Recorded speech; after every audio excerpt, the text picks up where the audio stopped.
ब्रह्मपुत्र और उसकी सहायक नदियों की बातें करेंगे। ब्रह्मपुत्र नदी जो है हिमालय के उत्तर में मानसरोवर झील, इस मानसरोवर झील के दक्षिणी बात करते हैं कि ब्रह्मपुत्र नदी को नेपाल और तिब्बत के अंदर किस नाम से पुकारा जाता है। इसे यारलुंग जंगपो या सांगपो के नाम से जाना जाता है। कंपटीशन में क्वेश्चन आता है कि ब्रह्मपुत्र नदी का तिब्बत में नाम क्या है, तो वो यारलुंग जंगपो या सांगपो है। यहाँ से यह नदी जब भारत में प्रवेश करती है तो भारत में प्रवेश करने से पहले ये नामचावरबा पर्वत के निकट गहरा मोड़ बनाती है और एक गार्ज का भी निर्माण करती है। इस गार्ज को दिहांग गार्ज के नाम से जाना जाता है। इसके बाद में यह नदी सादिया के निकट असम में प्रवेश करती है और असम से धुबरी तक यह एक समांतर क्रम में चलती है। जैसे यह नदी असम में प्रवेश करती है तो असम के डिब्रूगढ़ नामक एक स्थान जिसका नाम है डिब्रूगढ़ नामक स्थान पर इसकी धारा चौड़ी हो जाती है, लगभग 3 किलोमीटर तक चौड़ी हो जाती है, जहाँ पर यह एक विश्व का सबसे बड़ा नदी द्वीप का निर्माण करती है और उस नदी द्वीप का नाम नदी से मिल जाती है। एक बात यह है कि जो कामेंग नदी है इस पर पक्के टाइगर अभयारण्य की स्थापना की गई है। नेक्स्ट बात करते हैं, इससे आगे ग्वालपाड़ा नामक स्थान के ऊपर इसमें ब्रह्मपुत्र नदी के अंदर उत्तर से जो मिलने वाली जो नदी है उस नदी का नाम है मानस नदी, जहाँ पर मनास नदी भी कहते हैं इसको, मानस अभयारण्य स्थापित है और यह ग्वालपाड़ा के निकट ब्रह्मपुत्र नदी से आकर के मिल जाती है। इसके बाद में धुबरी के निकट एक नदी और आकर के मिलती है उत्तर से, उस नदी का नाम है संकोश नदी। अच्छा, ये जो मानस नदी है, मनास नदी है, इस मनास नदी का उद्गम भूटान के अंदर दक्षिणी जो भाग है भूटान का, उस दक्षिणी भाग से तो इस मानस नदी का उद्गम माना गया है और जबकि इसके उत्तरी भाग से है जो संकोश नदी का उद्गम माना गया है। संकोश नदी धुबरी नामक स्थान के ऊपर आकर के मिलती है। फिर नेक्स्ट है एक सिक्किम की पहाड़ियों से एक नदी और आती है। सिक्किम की पहाड़ियों से आने वाली जो नदी है वो तीस्ता नदी है, जिसे उत्तरी बंगाल की जीवन रेखा के नाम से भी जाना जाता है। यह जलपाईगुड़ी से होती हुई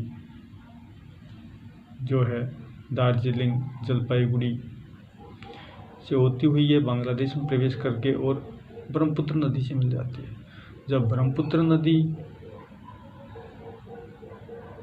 जो है ब्रह्मपुत्र नदी जैसे ही बांग्लादेश में प्रवेश करती है तो इसका नाम ब्रह्मपुत्र से जमुना पड़ता है।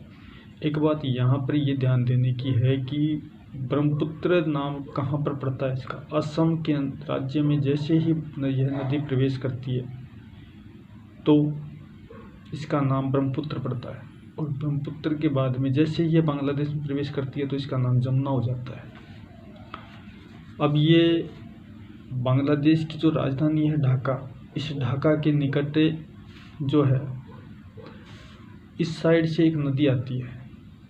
इस साइड से कौन सी, इस साइड से गंगा नदी। तो गंगा नदी जैसे ही बांग्लादेश में प्रवेश करती है तो गंगा 2 शाखाओं में बढ़ जाती है। एक शाखा जो है फरक्का बांध के निकट बांग्लादेश में प्रवेश करती है और दूसरी शाखा हुगली के नाम, जहाँ पर हुगली नदी के तट पर कोलकाता बंदरगाह स्थापित है, तो हुगली के नाम से पश्चिम बंगाल में प्रवाहित होती है, बंगाल की खाड़ी में विलीन हो जाती है। अब ये जो है फरक्का के निकट जो शाखा है जैसे ही बांग्लादेश में प्रवेश करती है तो इसका नाम पद्मा पड़ जाता है और ढाका के निकट यह ब्रह्मपुत्र से मिल जाती है तो इसका नाम जमुना हो जाता है। आगे जो है चांदपुर के निकट जो है नागालैंड की पहाड़ियों से एक नदी और आकर के मिलती है, उस नदी का नाम है बराक नदी। बराक नदी का जो उद्गम है नागालैंड की पहाड़ियों के दक्षिणी भागों से है। यहाँ से यह नदी निकल कर के नागालैंड की पहाड़ियों से जैसे ही सूरमा घाटी में प्रवेश करती है तो ये दो शाखाओं में बढ़ जाती है। एक का नाम है खुशियारी नदी और दूसरा सूरमा नदी, आगे जाकर के जो एक हो जाती है बांग्लादेश में।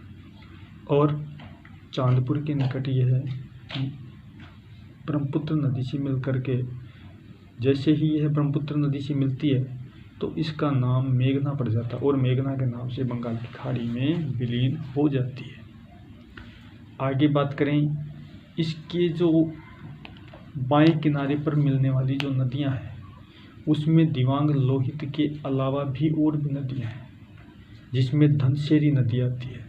ये धनसिरी नदी जो है जो नागालैंड की पहाड़ियों से निकलती है और नागालैंड की पहाड़ियों से निकल करके और जोनाई बाजार और ये जो लखीमपुर ज़िला है इसके बीच के अंदर ये जा कर के और ब्रह्मपुत्र नदी से मिल जाती है। वहीं जो है मेघालय की पहाड़ियों से एक नदी और आती है। इस नदी का नाम है कापिली नदी, जो कि ब्रह्मपुत्र नदी के बाएं किनारे पर मिलने वाली नदी है।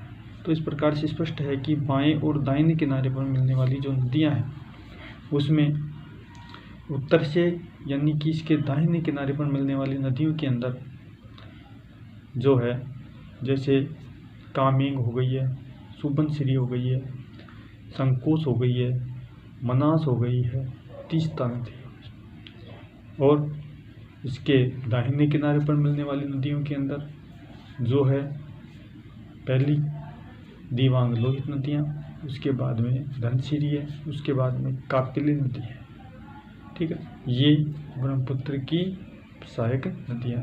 बात करते हैं ब्रह्मपुत्र का जो अपवा क्षेत्र है, ब्रह्मपुत्र नदी बेसिन, जैसा कि टॉपिक का नाम है ब्रह्मपुत्र रिवर बेसिन। तो ब्रह्मपुत्र रिवर बेसिन के अंदर इसके अपवा क्षेत्र को शामिल किया जाता है।